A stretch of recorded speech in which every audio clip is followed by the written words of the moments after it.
Anine, hi all. Thanks for joining me again for another read-along as we read Gidjie and the Wolves. Last time we read the chapter Change, and today we're going to be reading the chapter Animals Are Awares.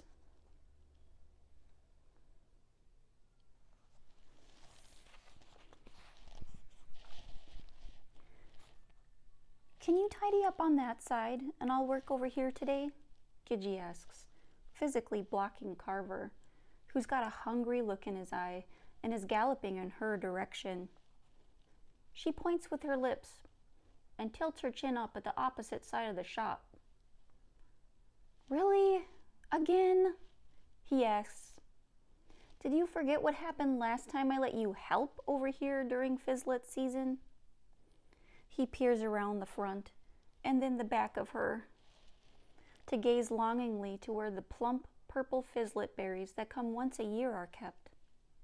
She leans back to meet his gaze. We had to spend the better half of a week accounting for and paying back the... He sighs. I know. You're right. They're just so good. That's why I'm looking out for you and letting you work elsewhere so you're not fighting the urge to dive in head first. Again. In an attempt to cheer him up, she adds, they'll be done for the season soon. Only a few more days to go, she reassures him. Fizzlet berries come from a place Gidjie has never been and only heard little about. They grow underground in small quantities, high along the walls of the confluence, a place where traveling barterers, storytellers, and hands for hire set up camp along their routes. It's also where the elder councils meet. Now, you're probably wondering how berry bushes are able to grow underground. Thanks to a supply of ecosystem-supporting gases, similar in importance to those pumped out of hydrothermal vents deep in the ocean where no sunlight reaches, life in the confluence thrives. And there are many similar places within the earth where unique life forms flourish. Gidjie's been told that on occasion, the mixture of gases in the confluence is such that they could have an unpredictable effect on her physiology. It's one of the reasons few humans have ever set foot there over the millennia. It's typically forbidden. Getting back to the fizzlet berries. To acquire them, you either have to be a fizzlet fruit bat or be in good standing with the Fizzlet Harvester Society, a society of bats that collects and decides how to distribute the fruit. It so happens that Nukamus is in very high standing, on account of helping them recover from an awful case of blighted berry bushes. As the story goes, a sleepwalking fungal mass had wandered into the cave and bedded down in the soil behind where the fizzlet plants were growing. As he dreamt, he exuded a substance that, while comforted him, was toxic to the berries, causing them to rot. After an investigation, Nukamus found and woke him up. He was disoriented, apologetic, and required help finding his way home.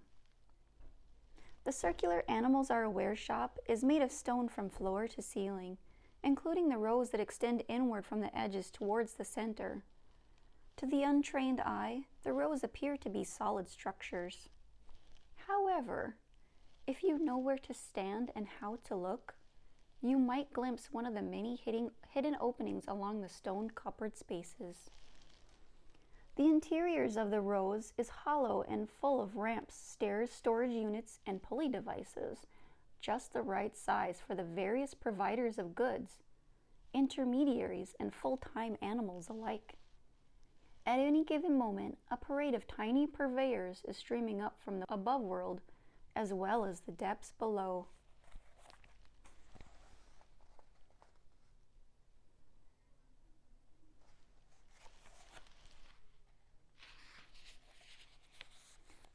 Carver begins moping towards his designated work area for the day, until he sees the family of skunks piling out of the stone wall and forming a line to the bin where they store their goods.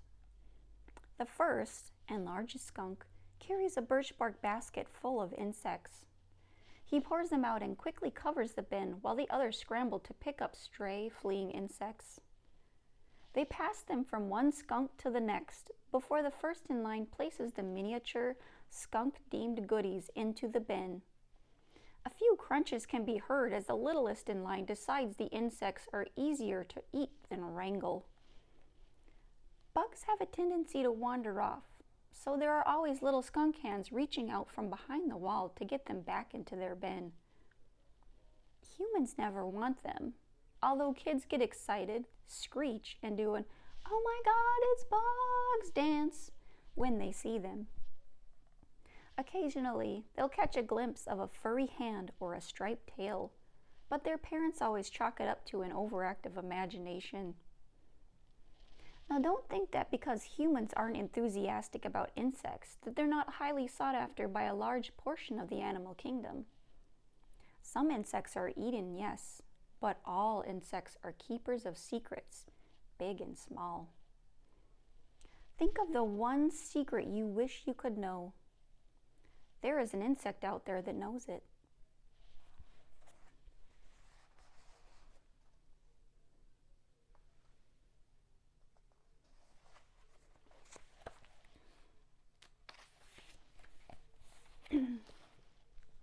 After hours and occasionally between human visits, other kinds of patrons visit the Animals Are Aware shop. The insect bin is always one of the first to empty. It helps that the skunks themselves are the friendliest you will ever meet. If you've never met a skunk, you should know that trouble tends to avoid them, thanks to their inborn musky deterrent. This allows them the liberty to be cheery and high-spirited most of the time. Carver is in an instant his opossum self, rushing to help the skunks set things in order. Possum Carver loves insects. Human Carver, not as much. Gidjie has seen him eat a beetle on more than one occasion in human form, however. "Carver!" Gidjie bellows, eyes wide, stomping her foot. "Shoot! Forgot again," he says, resuming human form, and squatting down low to continue his assistance. What's going on with him today?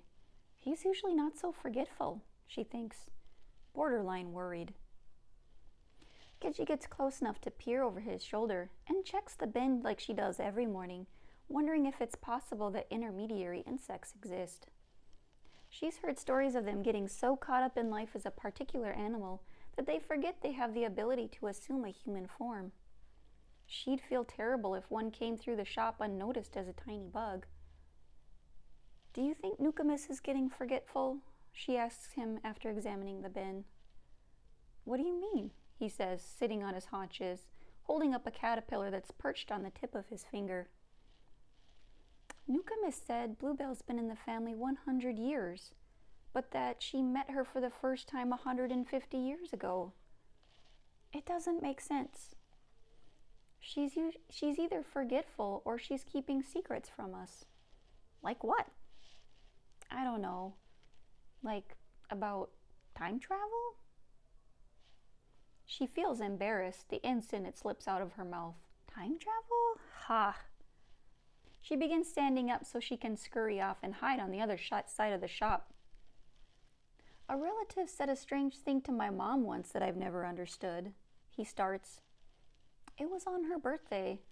You know how she says she's the same age every year? Well, one year after she announced she was turning 36 again, my uncle said, 'Maybe if you played the Melody Stones backwards, you could make it an official 36. I've never seen my mom so mad.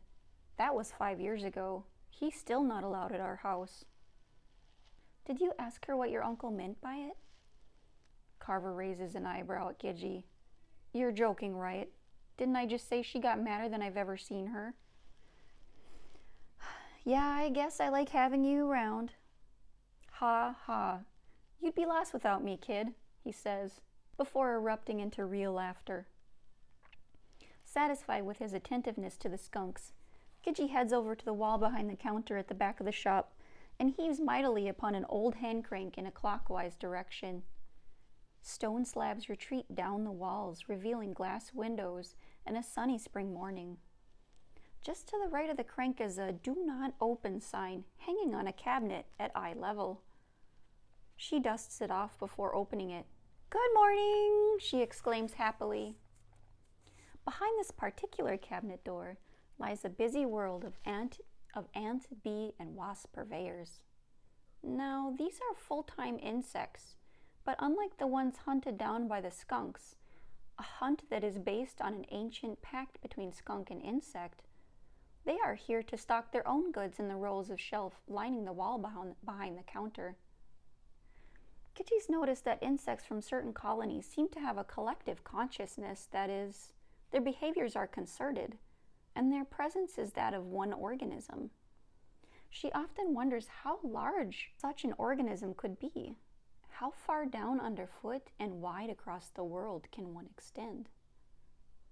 In any case, they bring in a dazzling assortment of things: cultivated fungi, a variety of honeys people fill recycled jars with, or in Carver's case, his mouth, as well as wasp-made papers that have fascinating properties. One of Gidjie's favorite foods is made by ants deep in their underground chambers: cheeses made from wild nuts, seeds, flowers, and just about every other wild delicious thing you can imagine.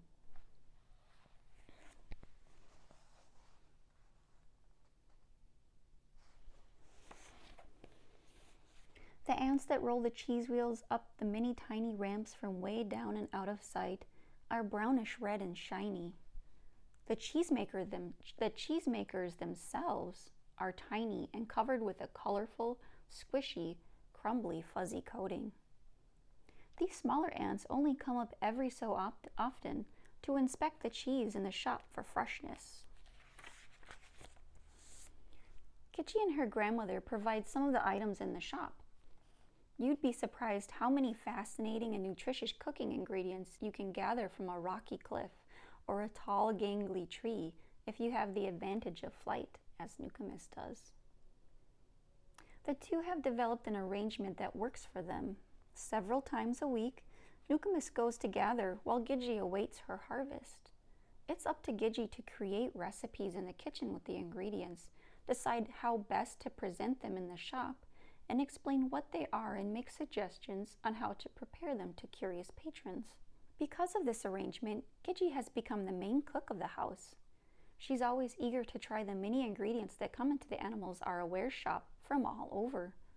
She also has a fairly wide knowledge of above-world wild foods that she knows how to identify and harvest herself. Twice, however, she has accidentally made a sleeping potion of a meal that sent her and Nukumis to sleep for a week. Each time she awoke, Carver was waiting by her bedside. All Gidjie could remember about what had happened right before the slumber was that a hooded amphibious merchant had delivered little roots by way of the middle door, a day before she had made each sleepy meal. The third time the amphibian had returned, Gidjie remembered him and what the roots were responsible for. She labeled the jar clearly, and rather than place it in the kitchen of their living quarters, she put it in a special collection of items in a pantry on the baking floor.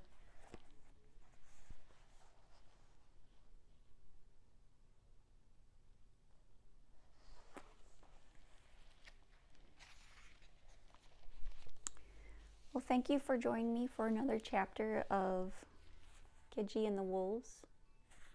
Next time we're going to be reading The Tourist and the Turtle.